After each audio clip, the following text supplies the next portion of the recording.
Well, Leo shrugged, to be fair, I already have enough PR material as it is, you know, big scary Satan and all that, and considering I'll be attacking heaven before my debut in the underworld. He paused, before smirking. I've still got a proposal for you. Drake snorted, his gaze sharpening. What proposal? Leo extended his hand, finger pointed directly at the battered red dragon. You become my familiar. Drake blinked. What? You heard me. Leo grinned wider, looking far too pleased with himself. My familiar. How the hell am I supposed to be your familiar? Drake snapped, his voice rising. I don't even have a body. Don't worry about that, Leo waved dismissively. I can easily fix that. Just say yes or no. Drake stared at him like he'd just suggested tying Excalibur to a stick and calling it a mop. Easily fix that. How? Yes or no, Leo interrupted, wagging his finger. Don't overthink it. On the side, Tia had been lazily pretending to ignore the conversation, but now her interest spiked. She leaned back in her conjured chair, one leg crossed over the other, head resting on her fist. Her smug expression said I'm just here for the show, but her eyes gleamed with curiosity. Are you serious? Drake asked again, incredulous. As serious as I can be, Leo shot back. Tia barely suppressed a snort. Drake's face twisted between frustration and disbelief, but Leo's expectant grin remained steady. Before answering, Drake's gaze hardened. What will happen to my host? Leo's grin faltered slightly.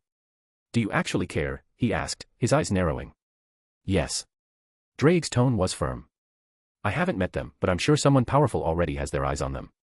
Making them lose their power is just setting them up for death. Leo tapped his chin, looking thoughtful. Well. I don't particularly think that'll be a problem, but okay. He shrugged.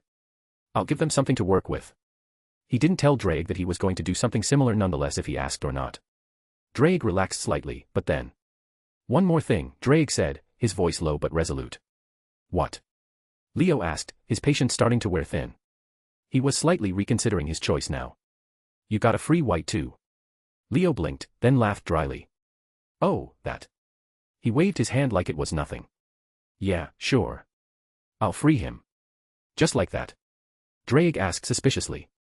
Just like that, Leo said, flashing a grin. So, how exactly do we do this? Drake asked, shifting uncomfortably. Leo extended his fist, grinning like a kid about to pull off a prank. With a fist bump. Drake stared at the offered fist, then back at Leo. You're joking. Nope. Dead serious. For a second, Drake looked like he was reconsidering his life choices. Then, with a grumble that sounded suspiciously like, this is so stupid. He lifted his giant claw, somehow managing to delicately curl it into something resembling a fist. Clink. The moment they bumped fists, a wave of power rippled through the air like someone just turned on a subwoofer at max volume. Drake's scales shimmered, glowing faintly as magic flowed between them. That's it. Drake blinked. That's how this works. Yeah, Leo said, brushing off his hands. Bet you were expecting some ancient chant or blood ritual, huh? Frankly, yes. Drake huffed. A fist bump. That's just insulting to my dignity as a... My familiar, Leo cut in with a smirk. You're my familiar now. Drake groaned loudly. I hate this already. Drake was unable to finish as the contract finally worked its way to the final aspect of the contract. The very instant a wave of energy shot out from Leo like a bass drop at a bad rave party. The air cracked, and the space around them began to twist and splinter like someone had just punched a hole in reality. Drake's scales started to crack, glowing with golden light seeping out from beneath. I'm gonna assume this is because of the contract. Drake asked, his voice a mix of confusion and panic. Leo tried, really tried, to pull off his best clueless face, but his cat-like grin was hard to wipe off. Well, technically, familiar contracts work by, the stronger party influencing the weaker one, so, yeah. Then Leo's face shifted to sudden panic with Drake staring at him with a deadpan. Oh, crap.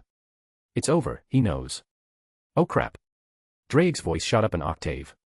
This was a trap. I knew it. You dash.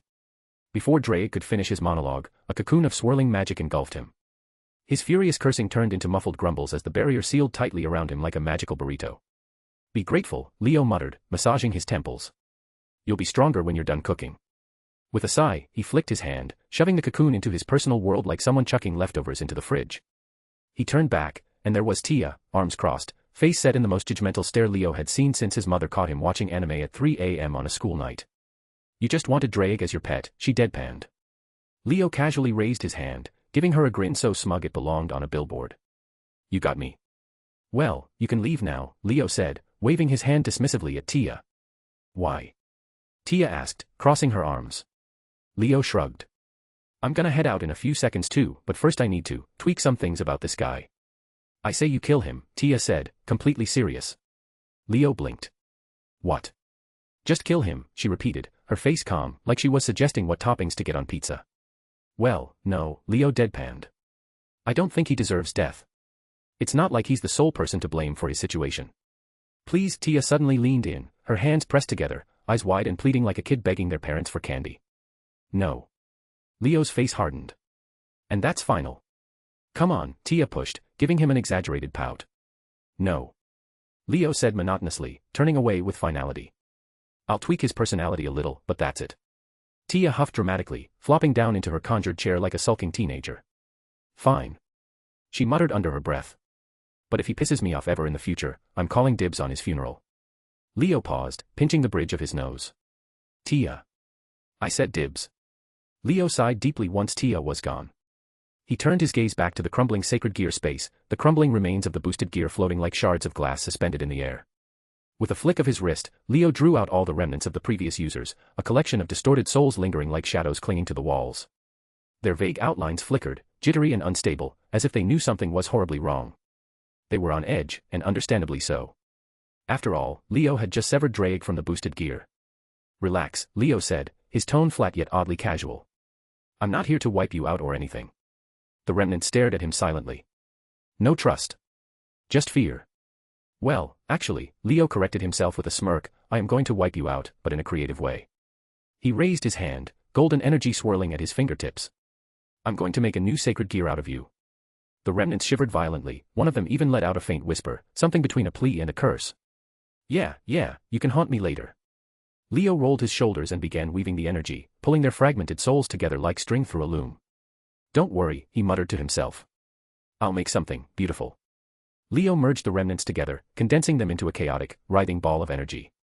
The swirling mass flickered with distorted faces and faint echoes of desperate cries, the regrets, fears, and failures of countless souls compressed into one miserable blob.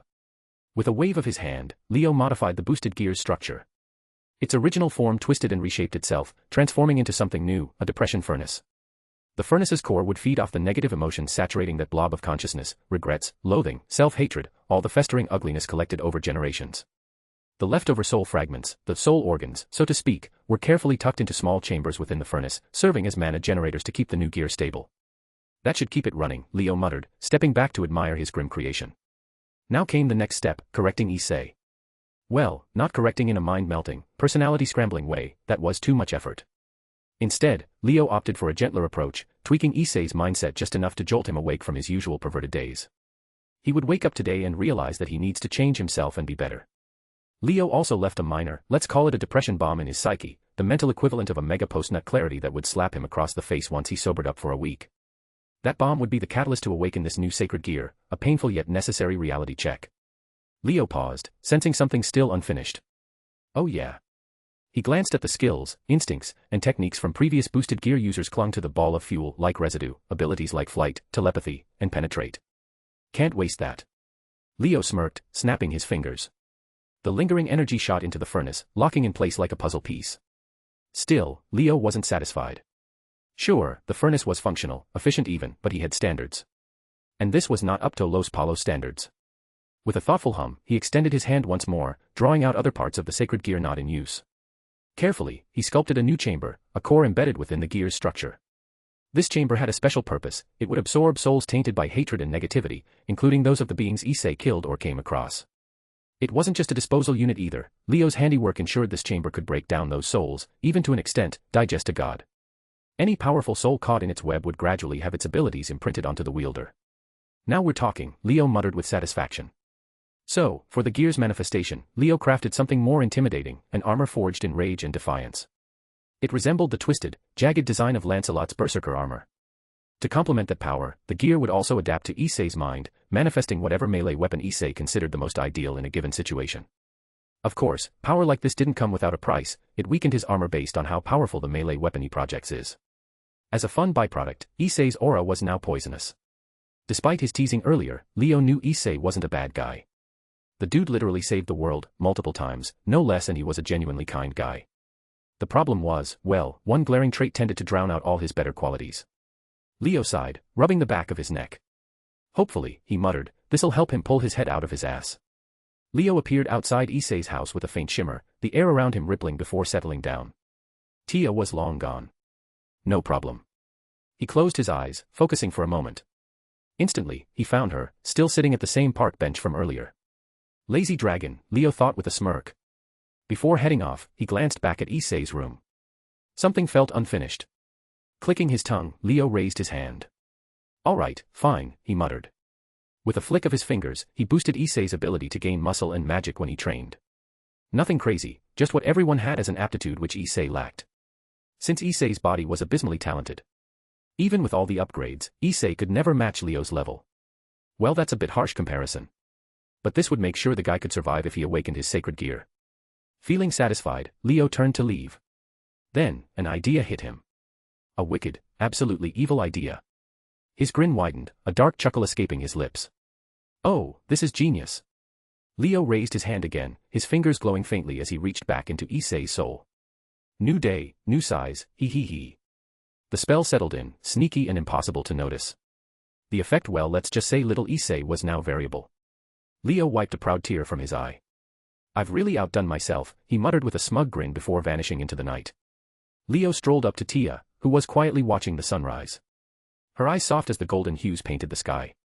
For a moment, Leo considered not disturbing her, but before he could decide, a glowing screen blinked into existence in front of him. The lonely mother, my transfer was approved, hugging face. I will be there now. Leo blinked, then looked at Tia still sitting peacefully.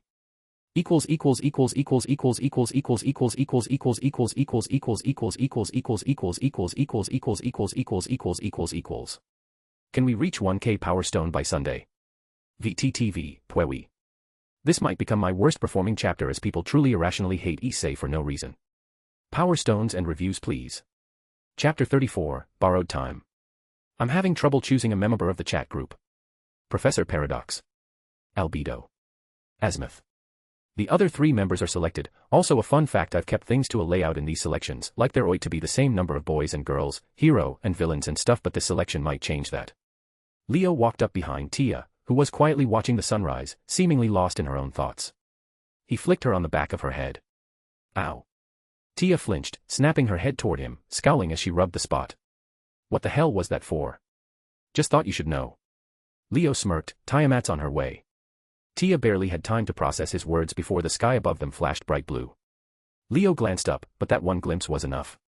He had forgotten to turn off his informational sight. Strings of data, spiraling fractals of knowledge folding in on themselves like an infinite loop of reality's blueprint. The very structure of the system's functioning laid bare before his eyes. He saw countless variables shifting, equations rewriting themselves in real time, values redefining themselves faster than even his mind could track. And in that moment, his eyes burned and mind buckled. His thoughts unraveled like tangled wires sparking violently. All thoughts crumbled, and his consciousness spiraled into a whirlpool of fragmented data. It felt like his very soul was being crushed from the knowledge he tried to comprehend. His world became static. His mind, empty. For that split second, Leo was gone, in terms of consciousness. But Leo was stubborn. His self-repair kicked in like a furnace roaring to life, reconstructing his brain piece by piece. Awareness surged back into him like a flood. He staggered slightly, gasping like he'd been drowning, clutching his head. Okay, never doing that again. Then he looked, and saw her. Tiamat stood before him, dressed like a queen. She wore a long, flowing gown of deep pre-marine blue, faintly like moonlit waves. Soft white fabric lined the collar, brushing against her neck with a regal elegance. The choker, delicate, understated, rested against her throat, its tiny gem catching the light just right. Her white gloves, reaching up past her elbows, her fingers poised like a queen commanding an unseen court. A small crown rested on her head, simple yet undeniable. Image. But none of that was what shook him. It was her. The way she was carrying herself so differently right now. The innocence in her gaze softened and a more regal look was in them which shifted to atone mischief when she noticed his gaze. The effortless beauty that seemed to whisper that she belonged above the rest of the world, yet somehow still chose to stand here. His chest tightened, and for a moment, he forgot how to breathe. Standing here, dressed like a queen yet looking as if she belonged in a dream. Oh. Leo muttered under his breath, feeling something stir in his chest. The delayed nosebleed finally dripped down his face, but Leo barely noticed. I'm so in love. For some reason, this whole look was pushing a lot of buttons for him, and Leo wasn't sure how to react. Tiamat's voice reached him like a lifeline, grounding him in reality. "Are you all right?" she asked, her voice soft. Leo blinked, and it was only then that he realized just how close she had come, barely an arm's length away. For a moment, everything else faded. The park, the sky, even the lingering ache in his skull, none of it mattered. All he could focus on was her. She looked at him with that familiar warmth, the gentle presence that always surrounds her. It was more than just concern, it was her. That unwavering, motherly care she always radiated. It disappointed him slightly. For just an instant, before her expression softened, he swore he'd seen it, a flicker of regality and then a glint of mischief in her eyes. As if saying she saw through his thoughts. But it was like a flash of lightning, gone before you could really grasp its beauty, but undeniably real. That spark vanished the moment her worry took over, but it lingered in his mind, leaving him both startled and disappointed. Seeing her without that spark felt incomplete for some reason despite him only seeing it now for the first time. Like a fire burning just a little too low. Leo swallowed thickly, his chest tightening. I'm ALRI, his voice caught, the word teetering on his tongue. "Yes, I'm all right, Mommy." He barely stopped himself, the last syllable dying in his throat. "I'm fine," he muttered instead, running a hand through his hair. His smile was weak, more for show than anything else. "I just accidentally looked at something I really shouldn't have." Her brow creased. "Accidentally?" "Yeah," he chuckled dryly. "Turns out reality's back-end code isn't something you're supposed to stare at. Makes your brain, melt." She gave him a concerned look. "You're an idiot," she muttered. "Yep." She sighed, but there was no frustration in it. Leo was mentally screamed at himself. What the hell was that slip-up? But by now, enough time had passed for him to calm down, and his emotions had settled back to normal. He took a deep breath, forcing himself to focus. Everything was fine, probably. Turning to Tia, he found her staring at him with her jaw practically on the floor. One hand was covering her face like she was shielding herself from second-hand embarrassment, her wide eyes flicking between him and Tiamat like she couldn't believe what she'd just witnessed. She didn't say a word, probably because there were no words for this situation. Who could, Leo thought, when they just saw someone falling for their mother all over again? Still, Leo just flashed her a grin. Before Tia could recover enough to verbally attack him, Leo quickly changed the subject. Without thinking, he blurted out the compliment he'd been meaning to give Tiamat since she arrived. "That dress." He paused for effect, giving her a once-over with an exaggerated nod of approval. "It's absolutely breathtaking." Literally. Tiamat's face lit up instantly, her expression softening into a radiant smile. Clearly pleased, she gave an elegant twirl, her long, prismarine blue dress flowing beautifully as if the fabric itself was showing off. "I had a human queen and her partner help me pick it out," she said, her voice almost proud. That caught Leo's attention. "Oh. Which one?" Tiamat paused thoughtfully, tapping her chin. I believe her name was Arthur Pendragon. She had some dragon lineage, so I assumed she'd be trustworthy. Although. Tiamat frowned slightly, she kept insisting she was a man for some reason. Leo froze. His grin wavered as realization hit him. "Artoria," he thought wryly. Tiamat continued. "Though for some reason, she seemed quite panicked when she saw me. I'm not exactly sure why." Leo sighed, already picturing poor Artoria sweating bullets, trying to understand why the primordial dragon goddess had suddenly appeared in her kingdom. "Man," Leo thought with a smirk, "I bet Merlin couldn't laugh this shit off." The next instant, Tia lunged forward, wrapping her arms tightly around Tiamat from behind. "I missed you." Tia mumbled, her voice barely above a whisper, soft, vulnerable, like a child. Tiamat didn't turn, but her smile softened, that gentle, motherly warmth that seemed to radiate from her effortlessly. Without a word, she reached back and rested her hand on Tia's head, her fingers threading through her hair in slow, soothing strokes. "You've grown stronger," Tiamat said softly, her voice carrying quiet pride.